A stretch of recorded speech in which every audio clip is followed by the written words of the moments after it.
killing a U.S. ambassador is terrorism, but killing a Russian ambassador is justice? In response to the murder of the Russian ambassador in Turkey, the bourgeois media has taken an unusual stance. Normally, they would condemn something like this as an act of terrorism, but outlets like the Washington Post, and several others, as I'm about to tell you, have chosen instead to say that the incident wasn't terrorism, but an act of retribution for Russia's crimes in Syria. ABC News says, "One thing is already clear. The assassination is blowback for Russian involvement in the Syrian civil war." CNN reported, "It does appear from all of the reports that were putting together that this was connected to Syria, that this was some kind of act of vengeance for Russia's involvement." But Elham Bader, a female journalist known for her work at Al Jazeera, has actually taken this a step further. Here's a tweet from her. Quote, "The ambassador was at the exhibition, which was open to everyone. Turkey shouldn't be embarrassed because of this act. Russia deserves the worst." Another, quote, "It was a human response to Russian barbarism in Syria." And another, "This scene will be repeated with the killing of ambassadors to other countries sympathetic with Russian criminality in Aleppo." Unquote. Yet not a peep about the daily shelling and killing committed by anti-Assad militants in Aleppo, many of them backed by the US and or the UK. Now, I don't mean to downplay the accidental deaths that Russia and Syria have caused during their bombing campaign, although the story that they bombed a hospital during the war was shown to be a myth.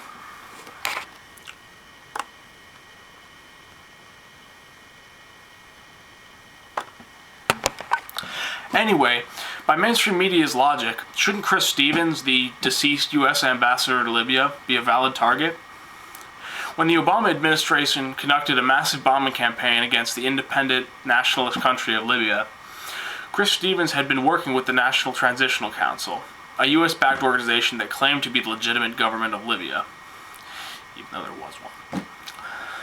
He was a representative of the U.S. government's mission to violently overthrow the existing Jamahiriya government. Why was the Western media screaming about how the Benghazi attack was a terrorist attack, with conservatives particularly condemning the president for not immediately using the word terrorism when talking about the tragic event? Wasn't 9/11, or at least the attack on the Pentagon, maybe not so much the Twin Towers, but the attack on the Pentagon, a legitimate attack on a representative of an occupying government that was perpetuating wars? We had military bases on their holy land, Arabia, supported ethnic cleansing and imprisonment of Palestinians, bombed Iraq and sanctioned it into starvation, including an estimated 500,000 dead infants as a result of our sanctions, and supported brutal military dictatorships all over the region of the Middle East. To some, attacking the Pentagon would be a legitimate military target.